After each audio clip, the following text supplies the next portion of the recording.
So the CARES Act has now been passed, and you may be wondering, what am I going to get in a stimulus check and how is it measured?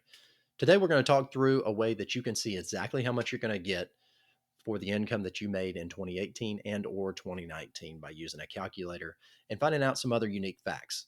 So stick around. This is our first remote edition. We're in unique times.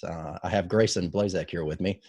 I am Chad Smith, one of your normal co-hosts, and today we're talking through a piece of legislation that just passed called the CARES Act. And there's a lot in this bill. It's really a unique time that we're living in because we've had three pieces of major legislation passed in the last 3 months. And this one in particular has a lot of implications on retirement accounts. It affects a lot of taxpayers in terms of rebate checks that they'll be receiving to try to ignite the economy as best we can. But we're in tough times. I mean, a lot of us are under stay-at-home orders, hence the situation we're in here. So we're going to walk through this and try to give you some actionable information to make you aware of. If you're not a client of ours, then you can talk with your financial advisor about. But it's something that certainly could be of use to you in these times. And we're all about trying to give you information that can be helpful because it's often very difficult to maintain kind of emotional stability when we're dealing with health crisis, life or death situations. And when you're looking at your finances, that's an extra stress that can add to those already very heavy stress inducers.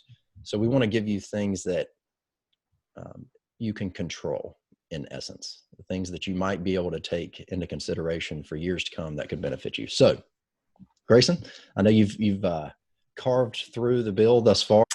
So as it stands today, and of course, all of this stuff is certainly subject to change as they continue to work through this ongoing crisis. But as it stands today, the recovery rebates are just set to be one time. And so it's set to be $1,200 per adult. And then if you have qualifying children, it will be an additional $500 on top of that.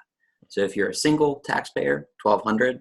If you're married filing jointly, $2,400 plus $500 per qualifying child.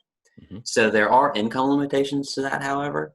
And so the phase outs begin, and we'll start with married filing jointly.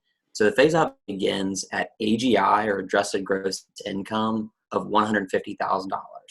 Anything below that, and you're going to qualify for the full recovery rebate or the tax credit.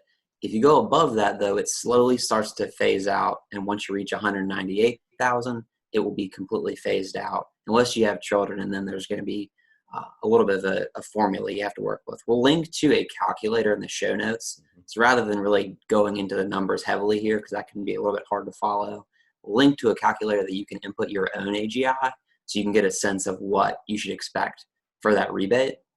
If you do qualify for the rebate, it will be directly deposited into your bank account, which of course is going to be a little bit interesting to see how this actually plays out, because what they've said is they're going to use the bank account you have listed on your most recently filed tax return.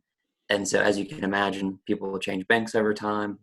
Direct deposit links are going to change. So as this kind of continues to play out, we're going to really see how those rebates hit your accounts. But for now, we're utilizing that idea that it's going to be off your most recent tax return, whichever account it gets deposited into. And the time frame that we potentially could expect there, because I know that's a big question people have. Absolutely. So they've come out and said as soon as possible. Mm-hmm. There's a lot of speculation. From what I've seen, they're talking probably not until May in a most realistic outcome. Mm-hmm. Of course, they're going to try and do everything they can to get funds into taxpayers' hands as quickly as possible, understanding that that's kind of the whole point of this. But as you can imagine, there's a lot of mechanics that go into it that just kind of complicate the overall situation as to how to actually get funds into taxpayers' hands. So I would guess May. Okay. And then the planning opportunity that we'd have here related to this, right? Because it depends on different income levels on your tax return. So talk through a little bit of what we're looking at there.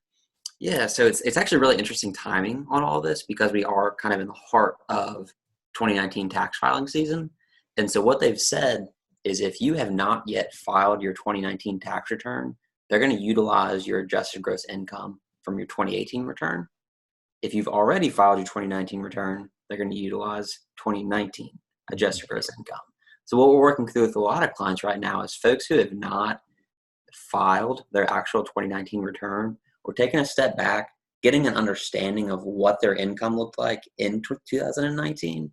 Because if, let's kind of imagine 2019 was a really good income year for you and you've gone above the threshold or the phase out range, it might make more sense to utilize your 2018 AGI when you can maximize the tax credit instead of going ahead and filing your 2019 tax return. So that's the first planning opportunity, is really get a sense of what your 2018 AGI was, compare that to your 2019 AGI, and if you have not already filed, hold off, take a quick look and see where your AGI falls for this year before submitting. On the flip side of that, however, if your 2019 AGI was lower, it can make sense to go ahead and file if you've not already. Right.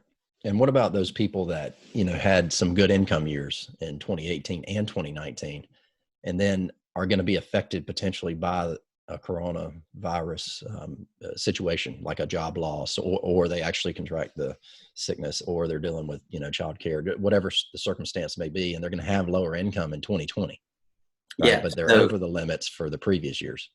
Yeah, so specific to the rebate, and we'll get into some of the other details of what you can do right now to get funds, cash flow into your hand. But specific to the rebate, unfortunately, when it comes to the way they're utilizing income, is if your income is expected to drop in 2020, it's not like you're going to lose out on the credit, because they are going to true everything up when you go to file your 2020 tax return. Keep in mind, though, that's not going to happen until spring of next year, of 2021.